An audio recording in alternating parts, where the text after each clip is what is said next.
Fala galera pop, Ed Persona falando, Adaptando está de volta aqui no Popverse e hoje vamos estar trazendo para vocês uma obra bastante cultuada, como vocês já puderam ver no título. Hoje vamos estar falando do Corvo de James O'Barr. Vem com a gente!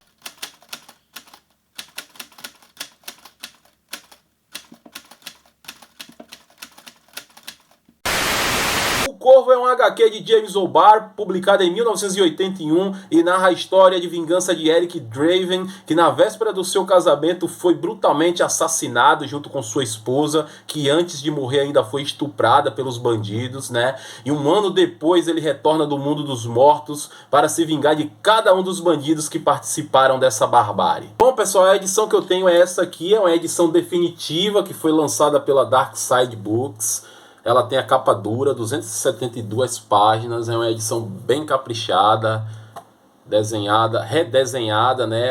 As novidades que ela traz é justamente isso, novos desenhos, a adição de novas ilustrações. Quanto à premissa, não foi mudado nada, a história continua a mesma, né? A HQ ainda traz algumas páginas dedicadas a citações do próprio O'Barr, trazendo algumas curiosidades e ele falando um pouco sobre os traumas e as influências dele. Essas são as modificações que tem com relação à HQ original, da edição original. A HQ ela não tem uma linearidade, ela já começa com o Corvo se vingando de uma parte dos bandidos ali, e só aos poucos no desenvolvimento da história que você vai entendendo o que realmente aconteceu com o personagem. A estrutura é bem característica de uma HQ, no entanto o texto do narrador e do próprio Eric são bem poéticos, em contrapartida o texto dos bandidos é bem de baixo calão, tem muito palavrão. Eu confesso até que fiquei curioso para ver a tradução literal do original, porque me parece que as gírias são bem abrasileiradas, né? Algumas citações bíblicas são mencionadas e dão a maior ênfase ali ao momento. Toda passagem de capítulo tem um poema que ilustra alguma coisa que está por vir, ou que faz uma alusão a alguma coisa que aconteceu, mas não pensem que é uma leitura chata, muito pelo contrário, é tudo muito fluido, eu mesmo li em uma tacada só. Você é o bichão mesmo, hein, doido? Na história há uma grande interação entre o Corvo, o Pássaro e Eric. O Corvo serve como uma espécie de guia em todos os quesitos para o jovem nessa busca por vingança. E nessa troca de ideias meio que rola um certo teor cômico que ajuda a quebrar toda a tensão, já que a história é bastante obscura e violenta. As artes feitas à mão são muito bonitas, apesar de não ter cores, elas conseguem passar muito bem toda a atmosfera obscura da história. Eu não tenho muita experiência em avaliar traços em HQs e etc, mas eu confesso que essas ilustrações do O'Barr para mim estão perfeitas. Comara! A cidade de Detroit, onde é ambientada a história, é extremamente caótica e há muita violência gráfica aqui, muita violência mesmo. Inclusive, existe várias páginas na HQ onde não tem uma palavra sequer, tudo para que o leitor possa estar focado 100% na violência gráfica ali das ilustrações. A história de vingança é intercalada com muitos flashbacks que mostram ali a relação de amor mútuo entre os dois. Inclusive isso ajuda bastante a justificar essa busca de vingança de Eric. Inclusive há muitas ilustrações que mostram momentos íntimos e bastante sensuais ali do casal. As mortes são executadas das formas mais diversas e cruelmente criativas possíveis. São membros arrancados, cabeças espremidas na parede, rajadas de tiro e por aí vai. Ave Maria! Nessa trajetória nós somos apresentados a alguns personagens que de alguma forma criarão laços de amizade com Eric. São eles o Sargento Alpert, o Capitão Hook e a pequena Sherry, uma menina pobre, moradora de rua, que Eric conhece quando retorna do mundo dos mortos, e também a sua mãe Sandy, que é uma prostituta viciada em drogas. E para mim o ponto fraco da HQ está aí, na apresentação e no desenvolvimento desses personagens. É tudo muito raso, os encontros são rápidos e nada é convincente nessas relações. O Capitão Hook aparece em um momento no hospital e em seguida ele aparece num outro outro momento, já como se fosse um grande amigo de Eric, inclusive recebendo dele o gato Gabriel para que ele tomasse conta. Isso não faz muito sentido, não é crível essa relação. E o pior acontece com a personagem Sherry. Os poucos momentos em que eles se encontram são muito mal desenvolvidos, os diálogos, toda a conversa, nada ali justifica todo aquele apego emocional entre os dois, né? É tudo muito raso. Talvez possamos atribuir essa falha no desenvolvimento desses personagens à falta de espaço na história, né? É uma história relativamente curta, a HQ tem poucas páginas, e a gente sabe que na época era complicado, tudo que podia ser enxugado de história, tudo que pudesse ser retirado ao máximo era retirado, principalmente se tratando de uma edição de custos limitados, né? Então a história era curtinha, tinha de ser tirada alguma coisa aqui, alguma coisa ali, então talvez isso justifique.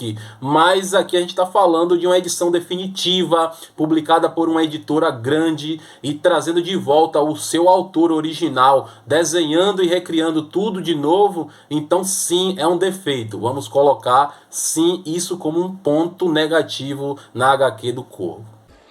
Tá bom. Já os bandidos são muito bem estabelecidos, eles são extremamente cruéis, não demonstram nenhum traço de humanidade e, gente, o momento do estupro e do assassinato dos dois são muito pesados mesmo. Isso acontece do meio por fim em um flashback. O fato acontece numa estrada deserta quando o carro do casal quebra no caminho e eles têm a infelicidade de ser abordados justamente naquele momento pela gangue de T-Bird. As imagens são muito pesadas, muito fortes e os textos são de deixar qualquer um estarrecido. Poucos detalhes da vida de Eric são mostrados aqui, com exceção do detalhe de que ele era extremamente apaixonado por sua noiva, apenas alguns flashbacks mostrando ele com umas maletas assim de ferramentas, dá a entender que ele era um mecânico, mas nada mais do que isso. Nessa altura do campeonato, o único bandido ainda vivo era o T-Bird, né, o último deles, e o embate final entre os dois é poético e sangrento. Vocês não fazem ideia de como isso é violento, gente. Ah, bagaceira! Acho que já é de conhecimento de todos que James O'Barr criou essa história a partir de uma tragédia que aconteceu na vida dele, quando em 1978 ele perdeu a sua noiva num acidente de trânsito provocado por um motorista bêbado. Aliás, o próprio O'Barr dedica algumas páginas dessa HQ trazendo detalhes e informações sobre esse dia fatídico da vida dele e de como a culpa consumiu ele durante muitos anos. E isso fica bastante claro no final extremamente intimista de sua história. É visível que O'Barr está exorcizando todos os seus demônios ali através dos seus desenhos, das suas ilustrações. O finalzinho da HQ tem um tom bem espiritual que mostra a partida de Eric desse mundo para o mundo do além. Talvez um símbolo da paz alcançada por Eric e pelo próprio James O'Barr. Agora, se você é daqueles leitores que não deixam passar nada e se questionam por tudo, a questão de como Eric retornou do mundo dos mortos para se vingar pode ficar vaga. No entanto, nas últimas páginas da HQ nós vamos encontrar algumas informações sobre a mitologia do Corvo e de como foi atribuído a ele a função de estar tirando a alma do corpo do morto e conduzindo ela pelo plano astral, né? Temos algumas informações bastante interessantes que vão dar alguma noção para o leitor e vão fazer com que algumas coisas se encaixem, beleza, mas é preciso que vocês entendam que, apesar de ter muitos elementos sobrenaturais, o Corvo ainda é uma história sobre vingança. Bom, feitas essas observações da HQ, agora vamos falar de sua adaptação, que é um filme que foi lançado em 1994, dirigido por Alex Proyas, e protagonizado por Brandon Lee. E as mudanças já são percebidas desde o início do filme, já que o longa começa no dia do assassinato do casal, né? Mostrando ali a polícia fazendo a perícia e os cadáveres ainda ali no local. Algumas modificações de personagens também foram feitas. Aliás, temos mudanças consideráveis aqui no filme. A começar pelo local onde o casal foi assassinado. Aqui eles são assassinados dentro do apartamento de Eric. Eric toma alguns tiros, cai do 6º andar. Shelley, após ser estuprada, ainda é levada para o hospital e depois de 30 horas agonizando de dor, ela vem a falecer. Então as mudanças já são desde aqui do início. A mitologia do corvo já fica bastante clara desde os créditos iniciais do filme, onde um texto ilustra muito bem essa simbologia e evidencia muito bem a figura do corvo com relação a tudo que está acontecendo ali na história. Então o espectador já recebe essas informações para que possa se concentrar apenas ali no que está sendo mostrado. As pessoas acreditavam que quando alguém morria, um corvo carregava sua alma para a terra dos mortos. Mas às vezes, alguma coisa ruim acontecia, que uma tristeza terrível era carregada com ela e a alma não podia descansar. Mas algumas vezes, só algumas vezes, o corvo podia trazer essa alma de volta para acertar as coisas. Novos elementos também são introduzidos no filme, como a Noite do Diabo, que é uma noite que antecede o Halloween, onde a cidade é tomada por atos de vandalismo e os bandidos começam a atear fogo e praticar crimes desordenadamente. É como se fosse uma tradição entre os criminosos. Isso acrescentou muito assim no visual, na estética caótica da cidade. A história é narrada por Sarah, que é a substituição de Sherry lá na HQ, ou seja, a Sherry da HQ é Sarah aqui no filme. Eu não entendi o que ele falou. No filme fica estabelecidíssimo que Eric era um músico e fazia parte de uma banda de rock, o que dá ao filme um tom mais sombrio ainda. Isso foi bastante legal. Algo interessante que acontece também no filme é que durante a sua busca por vingança, Eric não vai deixando somente um rastro de morte e violência. Ele vai conseguindo modificar a vida, transformar a vida de algumas pessoas usando alguns atributos que ele adquiriu depois da sua morte, né? Ele vai persuadindo as pessoas a mudarem para melhor. E isso é bastante interessante. Apesar de que na HQ a gente já vê isso, mas no filme é muito mais bem desenvolvido, né? É bem mais crível do que na HQ. Escuta. Mãe é o nome de Deus nos lábios e corações das crianças. Tá entendendo? Morfina faz mal pra você.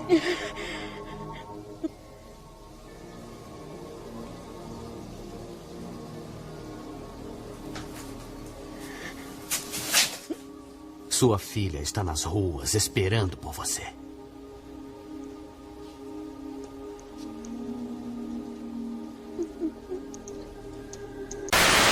Então essas são algumas das mudanças que eu estou apontando aqui que melhoraram bastante a história, na minha opinião. Bom, após uma elipse, o filme retorna um ano depois, com Eric retornando do mundo dos mortos para então buscar a sua vingança. Existe ainda a mesma interação com o Corvo, ele continua sendo o guia de Eric nessa trajetória, porém a interação não é feita da mesma forma, aqui o Corvo não fala, há uma relação sensitiva entre eles, né? Os sentidos deles estão conectados, o que eu achei bastante assertivo, já que eu acho que se colocasse o Corvo para falar aqui ficaria bastante tosco. Eu chegando aqui na academia da Força Aérea. E é só depois do retorno de Eric ao seu apartamento, local do seu assassinato, onde suas lembranças são aguçadas, que ele de fato se transforma no personagem do Corvo, né? E uma dessas lembranças que ele tem é justamente a imagem de sua noiva sendo estuprada. A cena de estupro aqui não é tão forte como na HQ, não é tão violenta como na HQ, mas o jeito de filmar, a distorção de imagem, de voz e de cores provoca uma sensação claustrofóbica e realmente incomoda a gente bastante. O elenco do filme é modesto, mas em momento nenhum eles chegam a comprometer o filme. A pequena Rochelle Davis, que interpreta Sarah, é muito carismática e ela teve seu arco infinitamente melhorado, inclusive é ela que narra o filme. Diferente da HQ, Sarah ela já conhece o casal antes deles terem sido assassinados. Ela nutre por eles um sentimento de família, já que a mãe dela era uma prostituta viciada, nunca estava em casa, não tomava conta dela. Então esse sentimento de família que ela tem por Eric e Shelley é um sentimento bem verdadeiro e bem construído aqui no filme. E a importância dela na narrativa também é infinitamente melhor do que na HQ. O Sargento Albert ficou na responsabilidade do ator Arne Hudson, que dispensa comentários. Ele também esbanja talento, a sua figura ainda é muito associada aos caça-fantasmas, e o filme meio que faz umas brincadeirazinhas durante a narrativa sobre isso. Parar! Nunca mais faça isso, cara.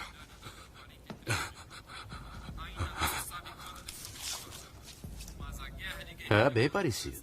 Esse não é seu corpo, cara. Você morreu, tá morto. Ainda está com seu cap. Eu tenho que sentar. Droga.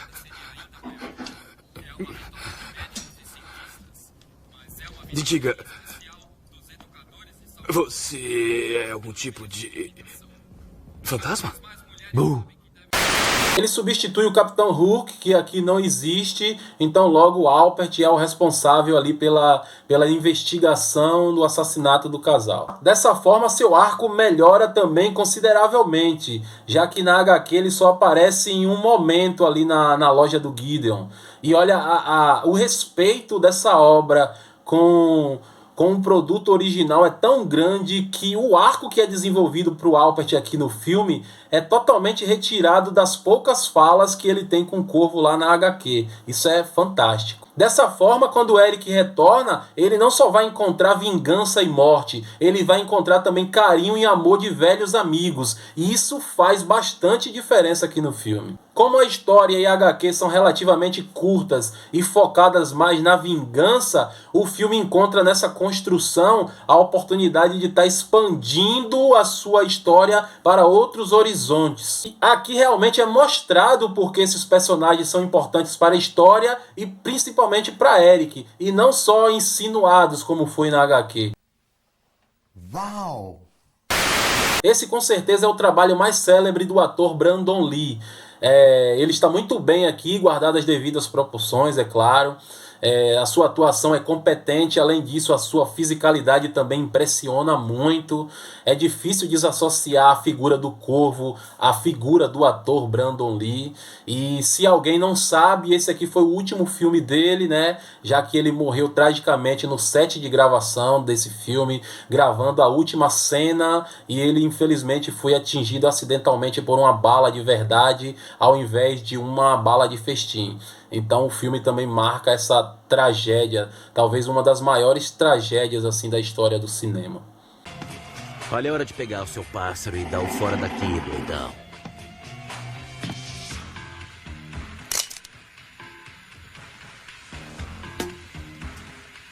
Atira, fanboy. Quero ver você me matar. Você está com um problema bem sério, meu amigo. Já se olhou no espelho? Está precisando de uma ajuda profissional. Bingo! Ele atira! Ele acerta!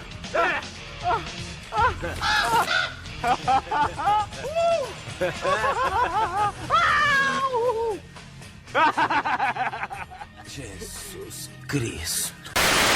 Ó, pessoal, a forma com que os bandidos foram mortos também foram alteradas algumas, principalmente porque o filme tinha um orçamento baixo, temos também as limitações de tecnologias da época, então algumas mortes que pareceram belas ali, bem feitas ali na HQ, criativas na HQ, não conseguiram ser reproduzidas aqui no filme. Isso deve ser levado em consideração, né? Essa limitação e essa falta de recurso para que essas cenas pudessem ser transformadas aqui em filme. Então acho que isso deve ser compreendido e aceitado, né? Não como um defeito, mas como uma limitação mesmo. Então a mim não me incomodou, eu acho que não vai incomodar ninguém também.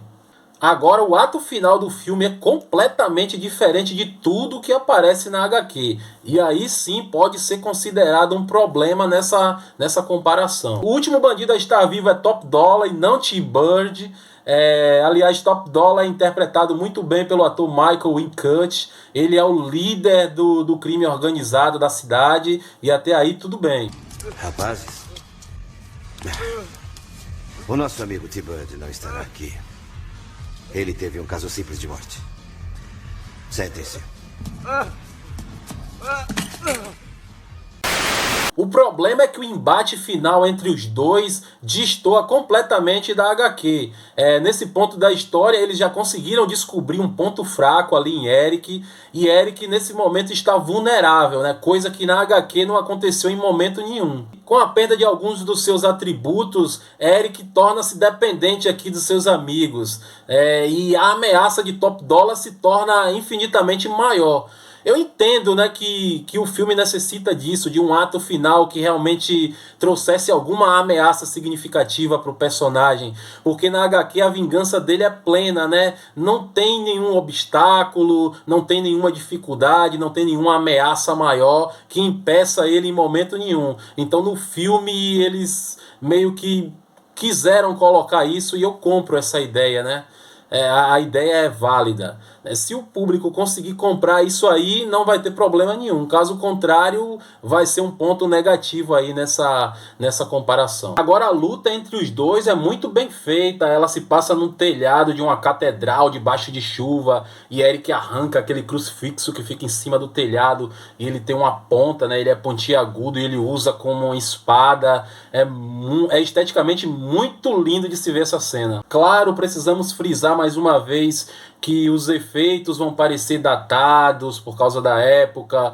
A gente pode perceber alguns erros de continuidade, de lógica, mas isso era até que bastante comum nos filmes ali dos anos 90. Então são problemas que, se encarado dessa ótica, dessa perspectiva, com esse entendimento, não vão gerar nenhum incômodo maior assim. Depois disso nós temos um encontro muito bonito ali entre Eric e Shelley ali no cemitério. É uma coisa muito bonita e eu fiquei imaginando como foi a reação de James O'Barr ao ver essa cena, né, por tudo que ela possivelmente representaria para ele ali. É realmente emocionante.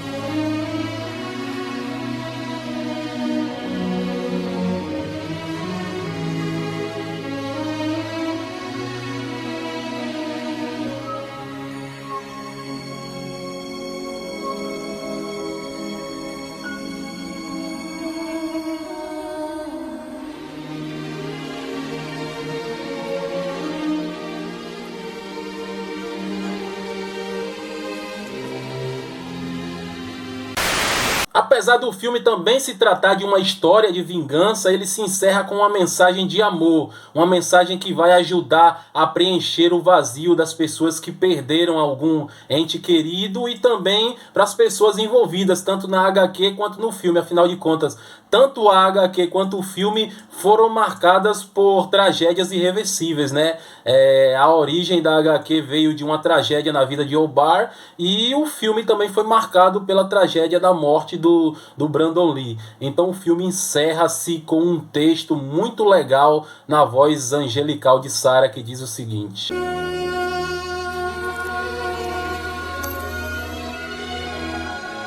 Obrigada.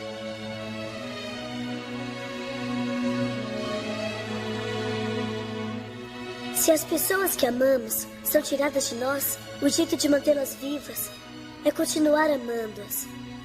Os prédios queimam, as pessoas morrem, mas o amor verdadeiro é para sempre. Bom, o nosso veredito com relação a essa adaptação é bastante positiva e eu diria que a adaptação ela superou em muitos aspectos o produto original. O filme ele mantém o respeito, ele preserva a essência da obra original, ele consegue melhorar e muito a construção dos seus personagens e ele ainda traz novos elementos que acrescentaram bastante a imersão do espectador na obra como um todo. Eu diria que o resultado final do filme é bem mais satisfatório do que a da HQ, que eu não seja crucificado por isso. Mas, gente, eu vou enaltecer mais uma vez que isso é uma opinião, apesar de ser uma avaliação tanto quanto imparcial, ela não deixa de ser uma opinião particular minha. Então, se você acha a HQ melhor do que o filme, tudo bem. Agora, uma coisa é certa, o filme não deixa a desejar em quase nada com relação à HQ. Apaga esse negócio aí! Calma, apaga, que eu não quero nem saber! Calma, só mais. Bom, pessoal, é isso aí. Chegamos ao fim de mais um Adaptando. Esperamos que tenham gostado desse episódio. Não se esqueçam de se inscrever no nosso canal, de ativar o sininho para receber as notificações aqui quando subir conteúdo novo no canal do Popverso. Não se esqueçam de seguir a gente lá no Instagram também. Tem muito conteúdo bacana para vocês. E até a próxima, se Deus quiser.